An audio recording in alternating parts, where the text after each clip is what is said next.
Welcome to the If You Build It, Will They Learn podcast, a show dedicated to modern learning and development.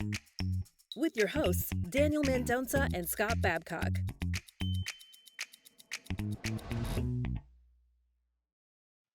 It's podcast day. Welcome to the show. This is If You Build It, Will They Learn? I'm Scott Babcock, and good, bad, or otherwise, I am solo on the mics today. Dana was having some technical difficulties and wasn't able to join us.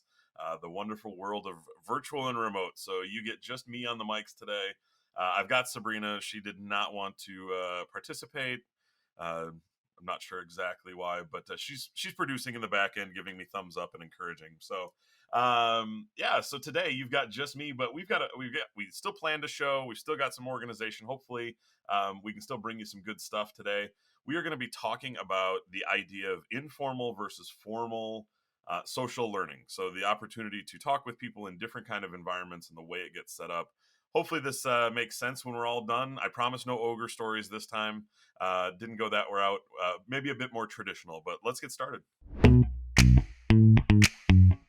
All right, so let's go ahead and talk a little bit about what do I mean by formal and informal social learning. And honestly, I don't want to overcomplicate the issue. And really, formal learning is it's fairly easy to recognize. It's something that is organized, it is prescribed, it is assigned, it is intentional by an organization, by a company, by a group, by a team lead, something like that. It can even be maybe just your friend group scheduling and organizing something that you're going to do on a routine basis. Getting together for coffee every month would be something that maybe is organized, but if you're holding each other accountable, that's more formal in its nature, and it's intended to have some goals around it.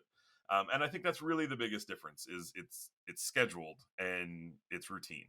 When we talk about informal learning, it's kind of everything else you do where you interact with people on maybe more of a chance encounter or in a moment of need where it isn't something you thought you were going to do or planned ahead for. It's something you're asking in the moment. And I think those interactions happen a ton for us, right? It's in the moment coaching on an interaction or an activity that you've done, and someone needs to kind of address the good and the bad to correct or recognize good or bad behaviors. It can be conversational. It can be just you and your friends starting to dialogue around whatever's on your mind, whether it's politics or something in the news or some cool new scientific discovery or whatever it is you found, fashion or celebrity news, even if that's what your interest is or where your conversation takes you. You're going to share thoughts and interests together. And I think those are maybe harder to recognize that they are true social learning moments. But you still have the opportunity to really talk and dialogue and take something away from those conversations, and you're still learning something, whether it's to evaluate a statement that you maybe disagree with, to add information to your knowledge base that is something you maybe had a gap on, or to share just ideas and to think critically. And those are really beneficial moments. But again, they often are more organic to just your day-to-day activities. All right, so let's dive in a little bit more. We've kind of defined what formal and informal learning are. Let's spend a little time on what formal learning is, how you probably ingest it into your culture, and what maybe some of the advantages are of formal learning. And then we'll obviously do the same thing with informal learning as we go to our next segment. But so when we talked about it, it's structured typically, and it's going to be maybe prescribed or assigned and scheduled. But one of the things that is going to be probably most different around true formal learning is that it is goal oriented. It's often facilitated, so it could be instructor led, it might be self paced, but again, there's a coach or a mentor or even a system that's helping to motivate you. They're pushing you in a certain direction. They're helping you get the information you need for development. Possibly they're setting up a learning path or a learning journey that you're going to follow. Again, that prescribed route. But with it comes a goal. And whether that's proficiency in your job, whether that's the opportunity to get a promotion or to be eligible to be promoted, whether it's financial, it could be something where you are eligible for greater spiffs in your job or the ability to have incentives or earn prizes or money. As a result, there's usually an end goal that we would then track, and we can even measure those things. So we might set you up to say, at the conclusion of this job, you should be at 100% of your productivity or something like that. And we can actually go back and assess to give you credit, recognition when you meet that goal, to either hold accountable or to coach you up to get to back to the goal if you're missing it at the end of that result.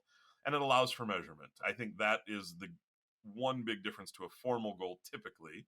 And you're able to track these things in an LMS or in some kind of a other tool or system to really be able to monitor progress and accomplishment and achievement. In terms of who this is going to probably be most beneficial for, this is someone who either maybe doesn't currently know what it is they're trying to accomplish. This might be new employees, so someone who doesn't have the experience in the system, maybe is new to a company, a culture, or a role, and they need some guidance because, again, it's not necessarily lack of interest or motivation, but it's just they're not familiar yet. They don't have that background or time. It could be someone who is feeling underwhelmed in terms of motivation. They haven't found their niche or their passion yet, and so they're not driving themselves forward. And again, they need that guiding hand to kind of help, or even sometimes push from the backside, helping them forward, right, or encouraging them to take the next steps. Those are typically the individuals who need more formal training or more formal social learning opportunities. And then from an organization, obviously, I think anyone who's looking for tracking, compliance, monitoring, reporting is formal is going to facilitate that in a much more meaningful way. So what is it that your system, your platform, your LMS can do in this world? So obviously it's your delivery vehicle, it's your scheduler, it's your visibility, it's your tracking mechanism. An LMS is typically going to be more involved in the world of formal learning, especially in traditional platforms. It does things like manage attendance. It allows you to give recognition when someone performs well or it meets their goals or hits an achievement mark. It allows you to have a standard record so you can track what's going on. You can see progress over time. You can track engagement over time or motivation over time. And then again, all of that comes back to reporting, which can be for things like compliance, audits, whatever, which are going to be typically the purpose of more formal training is that you have that record of accomplishment. In terms of overall advantages when it comes to formal learning, obviously wider recognition. You have greater visibility to what's happening, so you can always recognize more of what your employees are doing. I think it also sets a certain amount of consistency and quality control to your content. So you're sure that you're on message with every iteration of training that happens, regardless of time, regardless of the individual or the place. You're typically going to see a more structured environment. Thus, you're going to have greater consistency of message. You're going to have more consistent delivery, more consistent hitting on every key objective note and bullet point within maybe a presentation or a speech.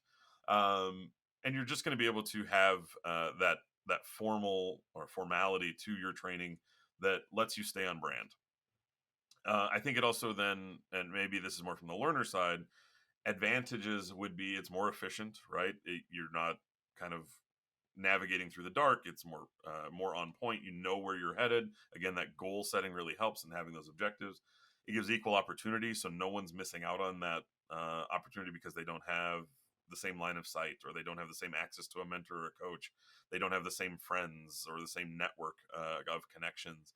Everyone's getting that equal opportunity. So there's more, again, a lot of it's around consistency and quality control and being on message and hitting on your objectives and your goals. Those are really going to be the advantages typically in a formal social learning type of environment.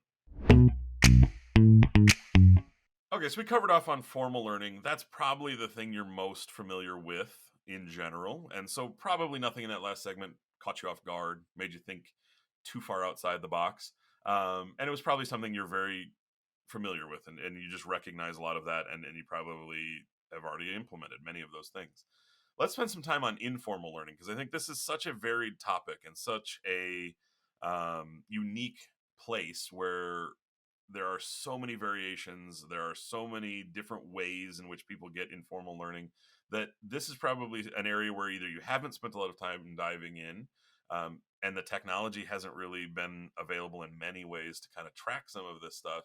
So let's talk about that, what it might mean for you, your audience, your platforms, ways to think differently about your culture, and hopefully we bring out some new thoughts, if nothing else, or some new ways of thinking and kind of get that started. So when we talk about informal learning, and again, we're talking about social learning specifically in this case. So how do you learn with, from, or teach others?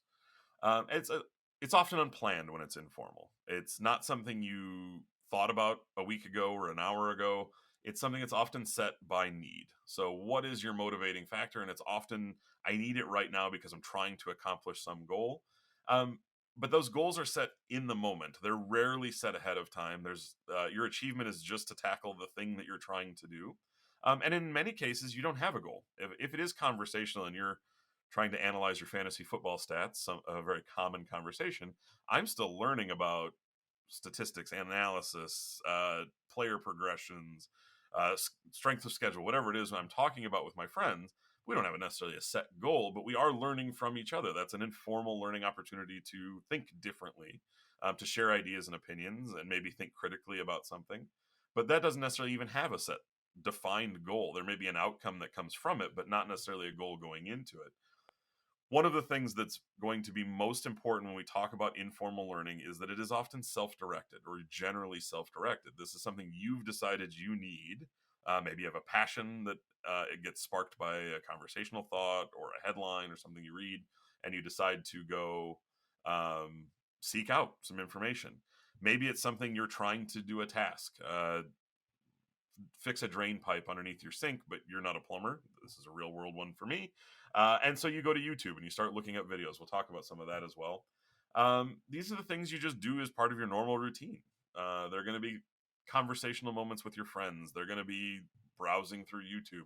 Could even be something as simple as TikTok or Instagram. If you're following a video or a story and they start to teach you how to bake a new recipe or fish. I get a lot of those on my TikTok.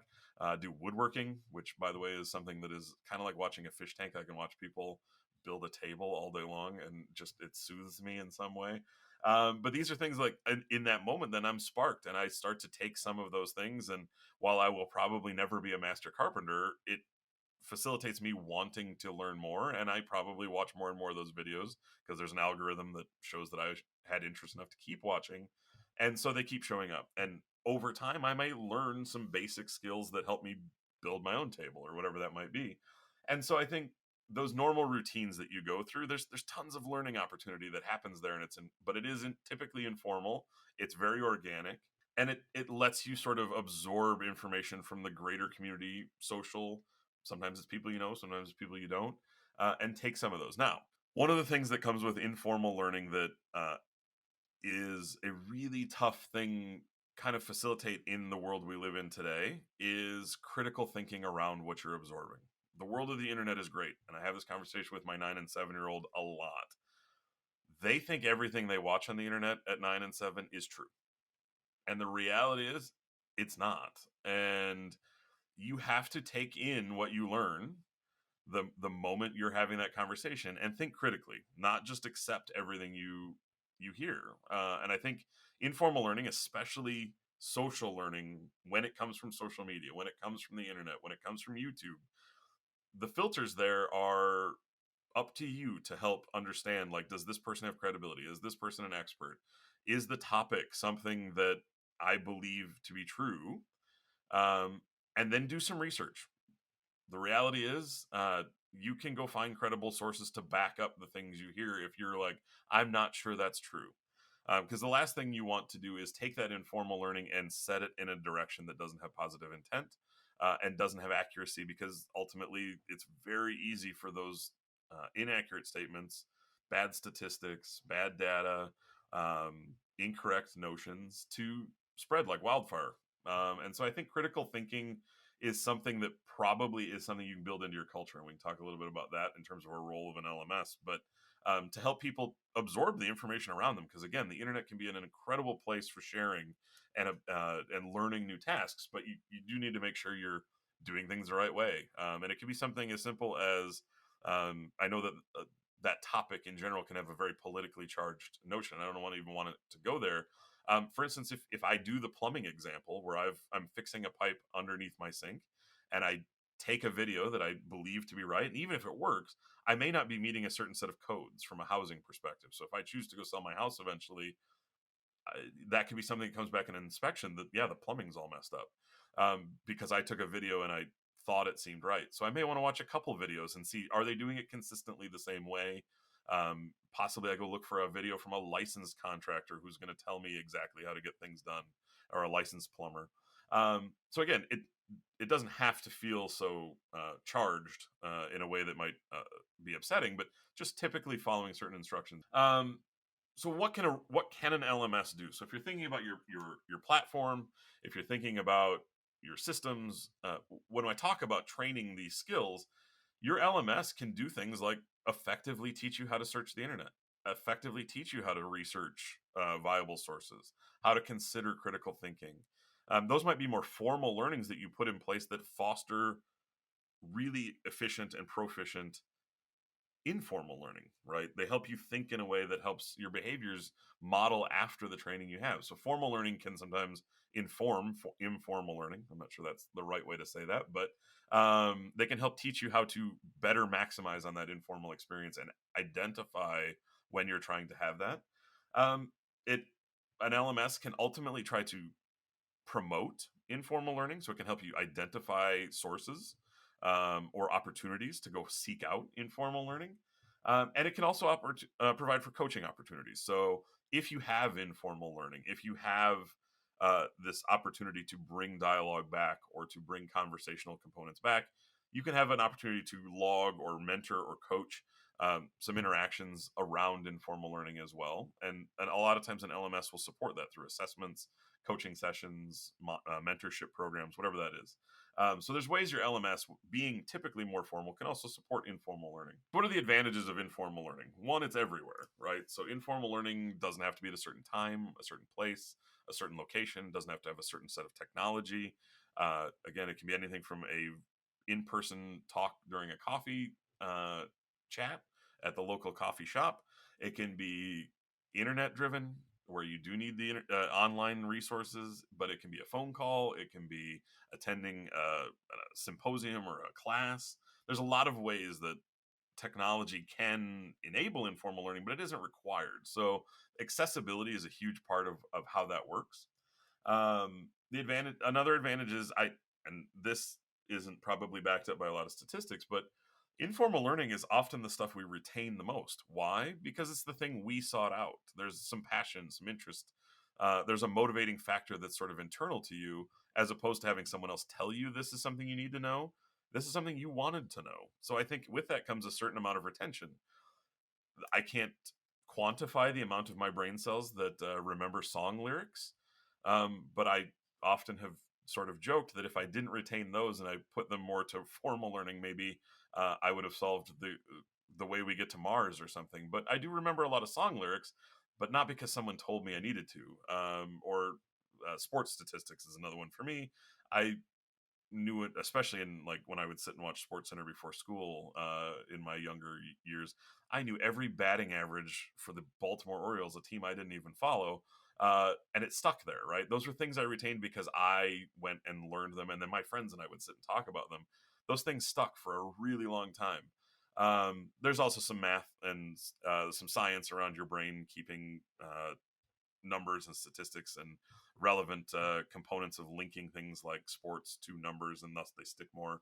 But realistically, like, I think the things that are informal, you tend to just remember because you like them more. So there's probably improved retention when you do it. Again, that comes with a potential caveat that if you're learning the wrong things stick better too. So that critical thinking component is really important. Let's face it, informal learning it's cheap. It's not expensive to put on, right? To have two people just sit and talk.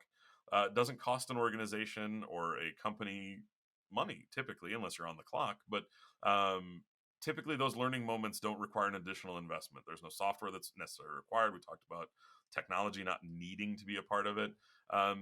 There are ways you don't necessarily have to pay for that training up front in terms of investment, and so thus it's just less expensive. So it's a good way to help people learn from each other. And then again, it doesn't require the organization to drive it forward. If a user is interested in a topic, learning to become better at selling, there are a ton of incentive based programs out there from different retailers and manufacturers and things that will help people learn. And it doesn't necessarily have to come with the backing of your organization. Now, it can be supported from a culture perspective. This is something we love when you go do. We want you to go take classes. And they may put financial support around the idea of going outside of your realm and being motivated to go get training. But it doesn't have to occur within the bounds of organizational support. Users can go get learning opportunities all over the place. We talked about that a little bit. So I think there are a lot of advantages that informal learning brings, but it is so open to different modalities, different functionalities that it's such a widespread thing that users really get the opportunity to find what they want, and informal learning can be a great place to get that information. All right, we covered informal learning, we covered formal learning, we've talked about how your LMS can play into it, but what do you as an L&D professional have in your toolbox to sort of promote both versions? And how do you set up your strategy in a way that has balance? And I think we'll spend just a minute or two on this. I'm not going to dive too deep. Obviously, formal is all about making sure you've thought ahead on what that plan should look like. And how are you going to encourage formal opportunities for people to learn together? Is it something where you have instructor-led classes where individuals get together and it's involved in a lot of role playing, situational conversations, scenario-based activities where you're going to let people learn together? They can also dialogue in informal ways when they go to lunch, right? So formal learning, again, promotes informal learning in a lot of different ways. So do you build those opportunities in? Are there coaching and mentorship opportunities to set those up within a platform or a structure that says you can have a mentor and you can meet with that person regularly, and we'll help facilitate that. We encourage it, we promote it, or maybe we even assign that in a way for maybe new employees to get good information or to have a coach that gets them through their first 30, 60, 90 days. Those are ways to build informal. I think most organizations have that already. Again, formal learning itself is one thing I know every organization structures on, but are you building opportunities for that formal social learning, ways for people to interact together and promote that as well?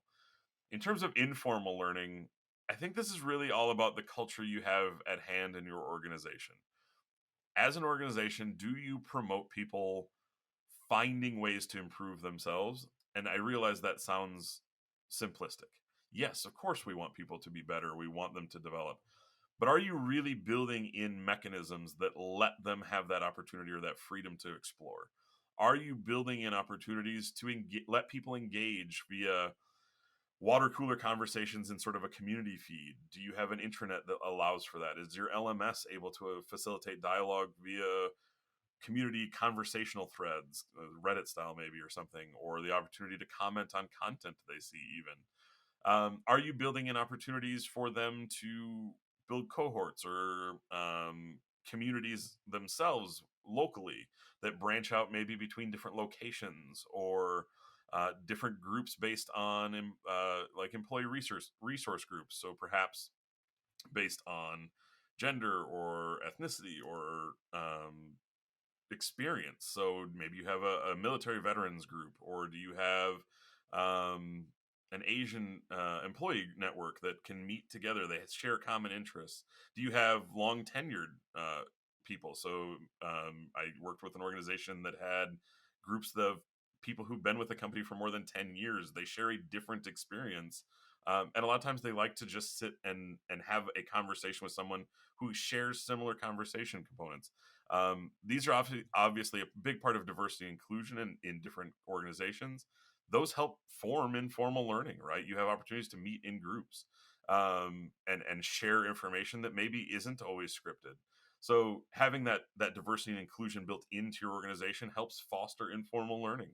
Do you have programs that enable individuals to go back to school? That can be another way that lets them have choice. And while the institution of the education is maybe more formal, obviously universities and things like that have opportunities all over the place for their student communities to learn from each other and do group work. So again, just fostering them to go out and make a choice that isn't maybe driven by your organization could be a great way to facilitate informal learning. So I think there are a lot of ways that an organization can sort of formally promote informal learning, if that makes any sense. But look for those opportunities to give some choice, give some encouragement, give recognition to those that choose to go out and learn different skills, different behaviors, and different actions, and really recognize them. And that's going to drive more and more informal learning for your folks. And that's probably just the best strategy. Plus, it helps build your learning culture that we've talked about a lot. Come on, get happy. All right. I may be here solo, but I'm still happy. I miss Daniel, obviously, on the mics. I wish he had been here and his computer hadn't failed him today. But I just still have a positivity point. We still want to finish that way. And mine's different. Not everyone has had this opportunity, but at least in my state, I was able to get my vaccines for the COVID virus, and I'm really excited that that was an opportunity I had. Obviously, I wanted to wait my turn until I came up in line and make sure that those that were most in need got it first. But when I got the notice that I was able to get vaccinated, I jumped at that opportunity. I think whatever we can do to help mitigate the spread is a great thing. And so I got my second dose actually last week, and I'm very excited about that. I also can't stress enough that we are still adhering to all the guidelines. So just because I'm vaccinated doesn't mean I've decided that I'm going to go storm a beach for spring break or anything crazy like that. But I feel as if it is a good step towards hopefully what will one day be more normal, and hopefully more people will continue to take advantage of the vaccine options in the U.S. and other countries will have the opportunities as well. Just doing your part, I guess. So I encourage everyone to get vaccinated. If nothing else, it's sort of a weight off your shoulders to know you're one step closer, if not all the way. So it's been a big positive moment. Both my wife and I were able to go. So very excited about that and what it means for the future in the next few months. But all right, that will do it for me today. Hopefully, you've enjoyed a little one-on-one time with Scott. We will get Daniel back in on the mics next week. But this was fun. I don't mind being on the mics. Just hopefully, you guys don't get bored, and you get to take home a little bit of creative thought and think a little differently. But until next week, I will talk to you then. Have a good one, everybody. Thank you for listening to another episode of the If You Build It, Will They Learn podcast. Be sure to subscribe, rate, and review wherever you get your podcasts. Join the conversation by emailing us at podcast@haylight.com. Find us on social media at BuildItLearnIt, and be sure to check us out on the web at www.haylight.com. That's HALIGHT.com.